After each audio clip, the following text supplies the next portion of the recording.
So talking about outside, this morning we took a walk down Hosier Lane where 2 days ago there was guerrilla street art, and a big conversation across Melbourne with government bodies, the public, and artists themselves, street artists themselves. So half of Hosier Lane was bombed with all kinds of paint that was sprayed around, covering up all the street art, all the beautiful works that had been done with looks like pastel colours, but basically making a blank canvas. And the artists, or the guerrillas who did this, were wearing balaclavas, and so they're not recognisable. So the controversy has opened up about whether this is another form of artwork. Is it performance art? Is it just another form of street art? Or is it sort of wanton damage to other people's property? You had some really tight ideas, rounded out ideas about your thoughts on the attack on Hosier Lane. Tell us a little bit about what you think. Yeah, I mean, to start off, I think it's awesome what happened. I think it's great. I think it's the best thing that's happened in Hosier Lane for a long time, because that street has become so gentrified. It's to the point where a lot of artists don't feel like they want to go down there, express themselves and make beautiful art. So you have quite a small group of people who go down there pretty frequently, and that happens in waves. Like, I had friends from Japan that came down, and then they were in there for the 3 months before they were moving out, and it sort of goes in waves of artists that frequent that area a lot, rather than all of us coming together in one space and making it beautiful. And the reason for that being is just because the tourism has boomed like crazy, and it's lost the beating heart that it used to have.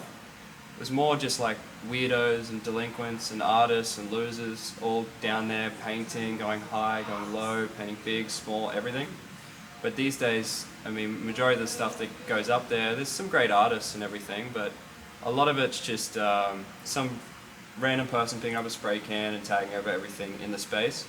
But I mean, it's Hosier Lane, so that's what's to be expected. But it's weird when something else comes out where somebody has a bunch of fire extinguishers and they paint the whole space up, and then everyone sees it as like a huge attack to what we have creatively. But what we have creatively is a dead space at the moment. A space that it's a good environment to go and paint something at your own course and do whatever you like. But it's weird, it's hard to explain. It's hard to explain what it used to feel like.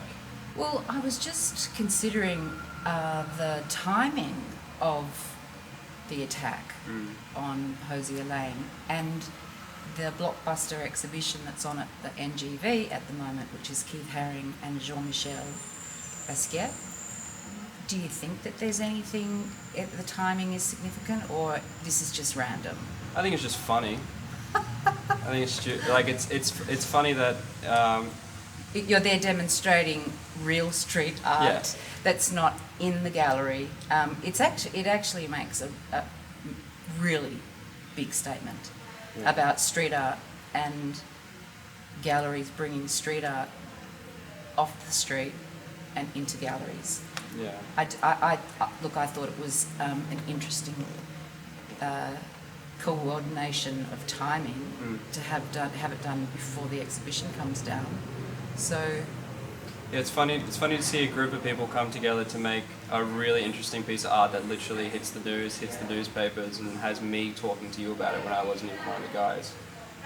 But it's demonized to the point of everyone using these these words of attacking and damage and this vandalism and the police being all upset, and then the governor saying this, and all this misunderstanding, when if you were to put that into like a pretty big building like the NGV and put like beautiful white walls around it, everyone would glorify it as well. It's dumb. It's all subjective. Hosier Lane should be about creative freedom.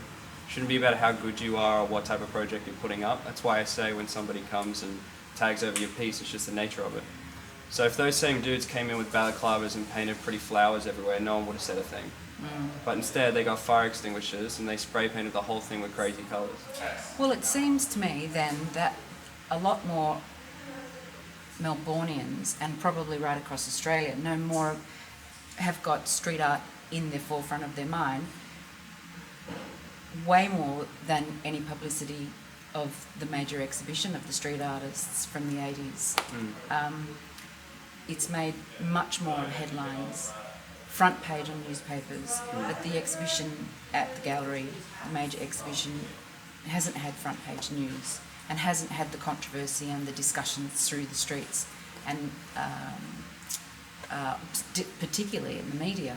So in fact it's actually a really clever strategy. So yeah, I want to thank you for your time and your thoughts. It's been fantastic meeting you, and it'd be wonderful to come back and see how the exhibition's going. Over here.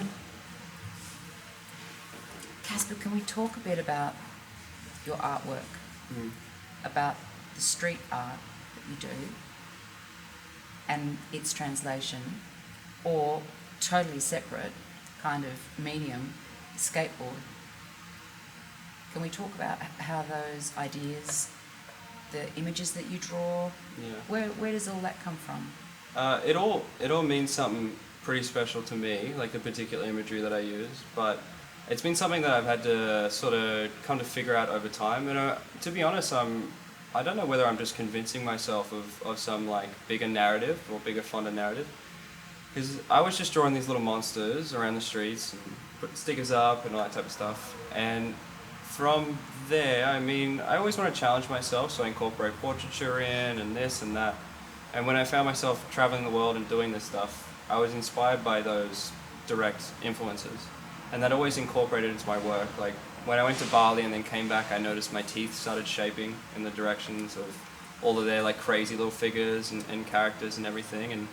But I guess the thing that I always said, the thing that I sort of believe, is that I paint these monsters as a thing of self-therapy almost.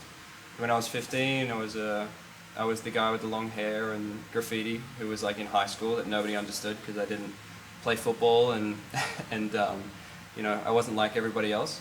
So I don't know, I just always didn't feel at home. I didn't feel comfortable too much. But I found when I was painting, when I was making art, everything just went quiet, everything was okay. And whenever I painted and made art, these monsters came out. So, I mean, I could be just grasping at straws